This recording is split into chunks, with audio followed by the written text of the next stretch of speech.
The footage played in silence. A convoy of silver, cruciform vessels drifted through the neutral corridor of the Roll Expanse. Their transponders blinked blue, the universal signal for aid, non-combatant, relief in transit. Each ship bore the white crest of Earth's United Stellar Corps, surrounded by the ring of stars that symbolized peace under the Galactic Accord. Then came the explosions. First one. Then three. Then all of them. No warning. No transmissions. Just fire, shrapnel, and silence. The holoscreen dimmed. A low hum filled the Grand Council chamber. Hundreds of alien dignitaries shifted in their gravity cradles. Gills flared, mandibles clicked, feathers rippled with simulated emotion. No one looked at the humans seated at the center podium. Commander Elara Voss didn't blink. Her posture was military, spine straight, shoulders squared. No medals. Just the dark navy uniform of Earth's envoy, clean lines, no decoration. Her face, taut and unreadable, stared through the empty air where the image had been. At the far end of the horseshoe chamber, High Chancellor Virek Darn of the Varnock Dominion rose with calculated grace. His skin shimmered with subdermal scales, a feature his species had evolved from centuries of planetary acid storms. His voice slithered through the translation grid. Tragic, yes. But convenient, too, wouldn't you say? Relief ships, alone in a demilitarized zone? And destroyed, by unknown assailants? Curious. A few diplomats murmured agreement. Elara's voice was quiet, but it cut through the chamber like a blade. The ships were carrying food and medicine for the displaced children of Sector 9. Virek tilted his head. And yet, none survived to verify that story. Her hands remained folded on the desk. We received a final burst transmission. It included crew logs and cargo manifests. I've submitted them. Virek's mouth twitched, the Varnock equivalent of a smile. Logs can be forged. Ships can be disguised. What we do know is that 14 of my merchant cruisers passed through that same corridor a day prior, unharmed. Unchallenged. Another delegate, a HR Arcan ambassador with moss-like fur, spoke up. Why would anyone target a human relief fleet? The Accord protects such missions. Unless, Virek said, circling the idea like prey, the mission was not what it appeared to be. Elara slowly rose. The sudden motion silenced the room. Her eyes locked on Virek's. I buried my nephew 3 hours ago. He was on board the Sundrop. He was delivering water purification units. No one breathed. I don't care about the optics. I don't care about your theories. We have a black box recording. It shows a cloaked assault. Your tech. You had it, Virek corrected. But your so-called evidence was corrupted in transit. That part was true. An hour after the message arrived on the Aegis Bastion, it began disintegrating, line by line, bit by bit. Someone had intercepted it and destroyed the rest. Virek pressed his advantage. We must vote. Humanity should be suspended from relief operations until a full inquiry is complete. We cannot allow militarized aid to hide behind banners of mercy. There it was. The final insult. A calculated strike. Elara scanned the chamber. Not one voice rose in protest. The vote passed. Back in her quarters aboard the Bastion, Elara sat alone. The room was stark, not out of austerity, but because she couldn't bear clutter anymore. Not after the last war. Not after what she'd seen. Her fingers hovered above the security lock of a sealed cabinet. She hadn't opened it in 20 years. Behind her, the AI voice whispered. Commander, you have a priority message. From who? The pause was artificial, a hesitation meant to soften what came next. General Idris Cade. Earth Command. She inhaled sharply. Put him through. His face appeared in the air, older, grayer, harder. The kind of man who only called when there was no more time to wait. They're moving on this, Elara. Virek's laying the groundwork to push us off the council entirely. Intel says they're preparing another operation. A second strike. How soon? 3 days. She said nothing. Do you have the recording? It was sabotaged. Internally. Probably a council-linked mole. He looked past her, toward the cabinet. Elara, he said, voice low, it's time. No, she said immediately. Not yet. Not yet? His face darkened. They slaughtered civilians. They turned our dead into political leverage. And the rest of the galaxy nodded along. I know. You've held the line long enough. She stood, walked to the cabinet, and placed her palm on the lock. It scanned, blinked green. The door hissed open. Inside, a matte black case marked Contingency Omega. She ran a finger along its surface. I wanted them to see we'd changed, she said. That we'd become better. Idris spoke softly now. We did. But they didn't. The screen cut out. Hours later, Elara sat across from Admiral Cale Thorne and Intelligence Director Lee Jun in a shadowed conference room on Deck C. This isn't war, she told them. Not yet. Cale's face was granite. Then what is it? She slid a data chip across the table. This is a list of our diplomats. Pull them. Now. Quietly. Lee Jun raised an eyebrow. You're initiating drawdown? Yes. And black site ships. All of them. Activate the signal. Code phrase Ashes of Earth. Cale leaned forward. Do you understand what that means? I do, she said. Outside, the stars glimmered peacefully above the bastion. Trade vessels drifted between docking pylons. An illusion of normalcy. But in the command centers buried deep within Earth's crust, systems that hadn't lit up in decades flickered online. Old encryption networks pulsed. Stealth fleets, hidden in asteroid shadows and solar sheets, received silent commands. The old war machine was stirring. Not for conquest. Not for vengeance. But because humanity had been patient for too long. And that patience had run out. The warships looked like transport freighters. To the untrained eye, they were old cargo hulls retrofitted for bulk. No weapons visible. No emissions out of the ordinary. But inside, every bulkhead bristled with suppressed plasma cannons, cryolaced rail batteries, and reactor cores double-shielded in phase warp armor. These weren't transport vessels. They were sleeping giants, hidden pieces of a playbook Earth hadn't opened in generations. Aboard the Aegis Bastion, Elara stood in the intelligence chamber, dimly lit and sealed tight from network intrusion. Walls pulsed with holographic data, sector scans, comms logs, encrypted flashes from outer perimeter scouts. Beside her, Director Lee Jun magnified the intercepted fragment. It was small. Less than 2 kilobytes of corrupted metadata. But it carried the signature of Varnock Stealth Tech, a triplet pulse compression seen only in Dominion Black Ops. Not enough for open proof, Lee said. But for us, it's confirmation. Cale Thorne paced nearby, boots echoing. We've always known Vyrek wanted blood. But this? Wiping out a civilian convoy to provoke us? Lee nodded grimly. And now he's getting what he wants. A fractured council. Accusations. Sanctions. Elara crossed her arms. Then we don't give him a reaction. Cale stopped pacing. Come again? We don't react. We move. She turned to the holomap. Human colonies were highlighted in soft blue.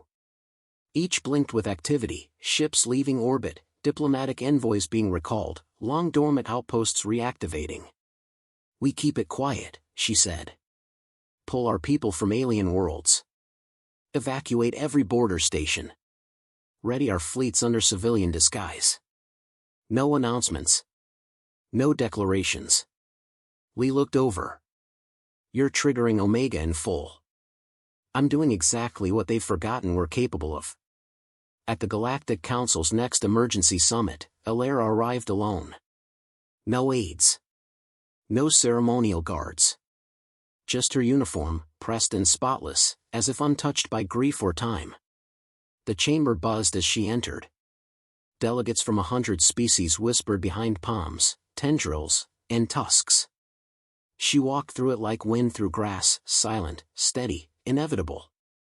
Vyrek stood near the central podium. Drenched in gold ceremonial garb, he looked more like a merchant prince than a statesman. His voice carried across the room with calculated charm. "I must ask again, where are your ambassadors, Commander? Your envoys have fled dozens of council worlds. A rather sudden absence, wouldn't you say?" Elara took her seat without answering. The Grell ambassador, a cluster being of psychic algae, pulsed a question, "Are you withdrawing from the Accord?" Elara leaned forward, voice calm. "No." "Then explain this disappearance," hissed a representative from the Jark Collective. "Your transports have recalled every citizen within our space." Elara glanced toward Vyrek. "Because we know what's coming." The room quieted. Vyrek laughed, a dry, alien rasp that echoed off the vaulted walls. "Oh, please," he said. "Another human prophecy? The mighty Earthborn predicting shadows again? Your era is over, Elara. You confuse patience with relevance." She didn't flinch. "And you confuse forgetfulness with safety." Back aboard the Aegis Bastion, Elara stood in the observation deck, looking down at the glittering curve of Kferos 5. Thousands of vessels orbited the neutral world. Among them, a small formation of human transports drifted into position, too quiet, too uniform. Kale joined her, a datapad in hand. "All diplomatic extractions complete," he said. "Final dropships departed the Draxel systems an hour ago. No incidents." She nodded. "What about the Shadow Fleet?" "Ships are entering roll space under cloak," he replied. 12 dreadnoughts. 3 carriers. Dozens of corvettes. ETA, 6 hours. Elara spoke without turning. "And the message?" Kale hesitated. "We send it now?" She nodded once. He tapped a command into the pad. Somewhere deep in the Bastion's core, a signal left Earth's encrypted relay. Its destination, every corner of known space. The message was simple. A static screen. Then Elara's face. Unflinching. Cold. "This is Commander Elara Voss of Earth's United Stellar Corps. We have not declared war. We are correcting a mistake. You mistook our restraint for weakness. You took our silence as surrender. And you forgot why your ancestors built walls when they heard our name. We are not coming for vengeance. We are coming for memory. So the next generation never forgets who we are." Transmission ends. On Varnock Prime, the High Chancellor watched the broadcast in his war room, surrounded by advisors in trembling silence. One of them, younger and visibly shaken, broke protocol. "Should we prepare defenses?" Vyrek stared at the screen. "No," he said finally. "This is bluff. They lack the stomach." But in the back of his mind, an old phrase from his youth stirred, something his grandfather, a veteran of the Earth Wars, had once whispered after a night of terrors. "If the humans stop speaking, run." Across the stars, silence followed. Then motion. Human ships began to appear on long-range scans, not in one system, but dozens. They didn't fire. They didn't broadcast. They simply arrived. On Draxel 4, an orbital platform found itself surrounded by black-holed frigates. The human ambassador had left the night before. No shots were fired. The platform powered down voluntarily. On the fringe of roll, mining colonies awoke to a single drone message. "Your sector is now under human jurisdiction for 72 hours. Evacuate." This is not a threat. This is protection. Some obeyed. Others hesitated. The ones that delayed saw their satellites vanish, not destroyed, but taken. One by one, systems fell into quiet compliance. No carnage. No declarations. Just precision. Every species that had once labeled humans as former warlords now watched, breath caught in their chests, as the quiet became thunder. And still, not a single shot fired. Back on the bastion, Elara stood in the war room, a glass of untouched water beside her. Li Jun approached.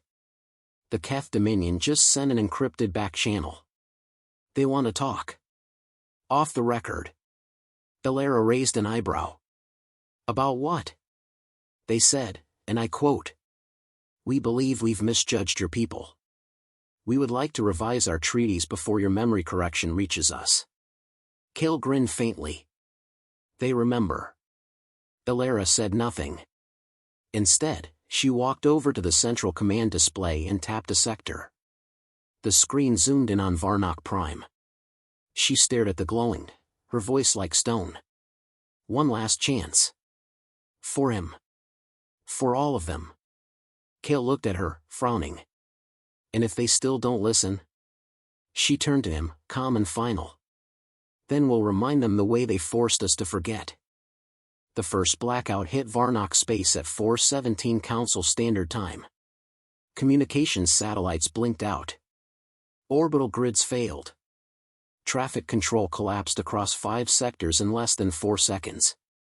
By the time the Dominion's military could raise alerts, their outermost defense network was already gone, disassembled mid-transmission, piece by silent piece. Not destroyed. Taken. Like someone had reached into their infrastructure and plucked it out of reality. The sky looked calm. Then the stars began to move. 12 vessels emerged from cloaked vector tunnels above Varnock Prime, sleek, lightless giants. Human dreadnoughts. No energy signatures. No warning. They didn't descend. They simply hovered. From the Varnock High Command bunker, Admiral Krell stormed into the central pit. Why haven't they fired? Are they waiting for us to shoot first? His aide, trembling beside the display console, whispered, "They're not moving. Not scanning. No signals. It's like they're watching." Elara stood on the bridge of the HSS Omen, eyes locked on the planet below. "Report," she said. "Dominion fleet response is scattered," Commander Tasai replied. "Internal confusion. Dozens of vessels are standing down, others are posturing. No shots fired yet." "Good," Elara said. "Initiate Opal Protocol." Below the command deck, bays opened.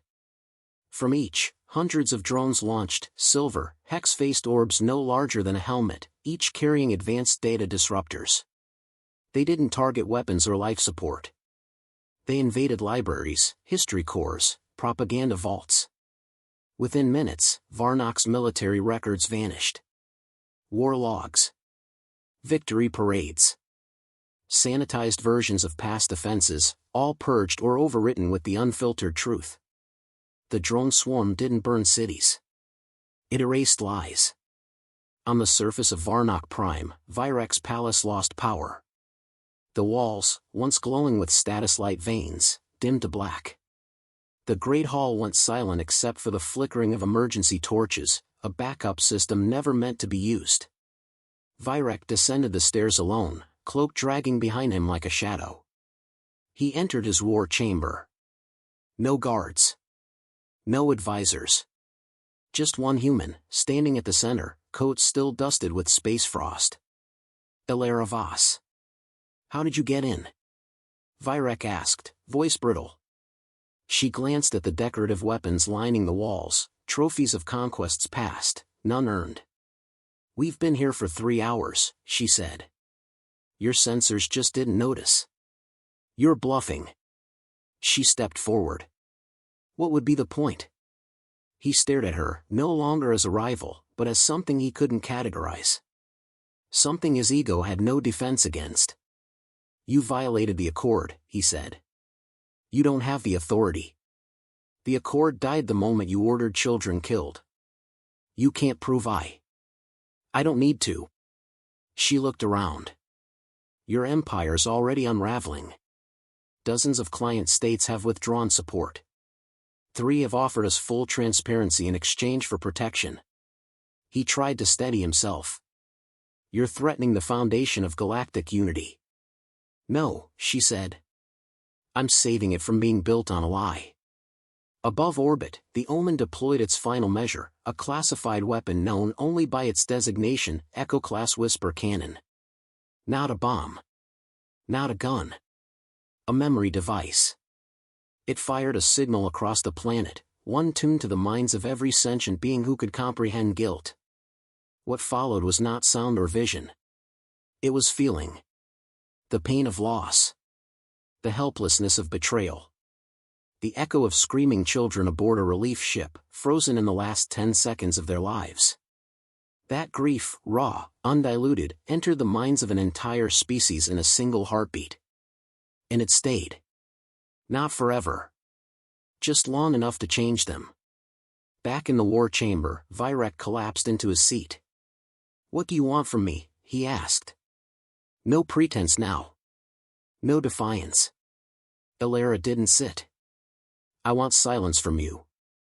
I want no more speeches. No more poison in council halls. You're finished. His breath rattled. And the Dominion? Will survive. If it learns. He looked at her, blood rising to his scaled face. You could have destroyed us. You still can. Why not finish it? She took a long breath.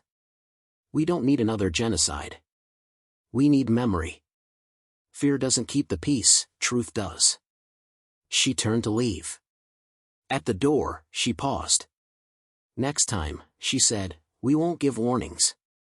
A week later, at the emergency reconvening of the Galactic Council, representatives arrived in stunned silence. Every system knew what had happened. They had seen the signal. They had watched Varnock bend, not from force, but from exposure. The Dominion hadn't fallen.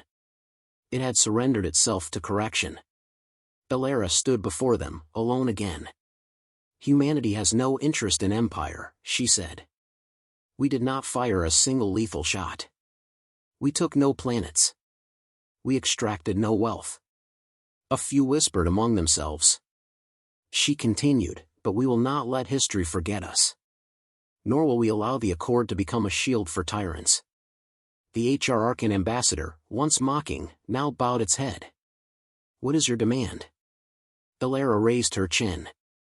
No demands. Just a reminder. She projected the footage. The original message. The destroyed convoy. The silence after. And a single line of text. Never again. Somewhere deep in the galaxy, on a mining station in neutral space, a group of young alien cadets sat around a screen. They had watched the footage a dozen times. And still, none of them spoke after. Finally, one whispered, I thought humans were quiet. An elder behind him shook his head. They are, he said. Until they remember.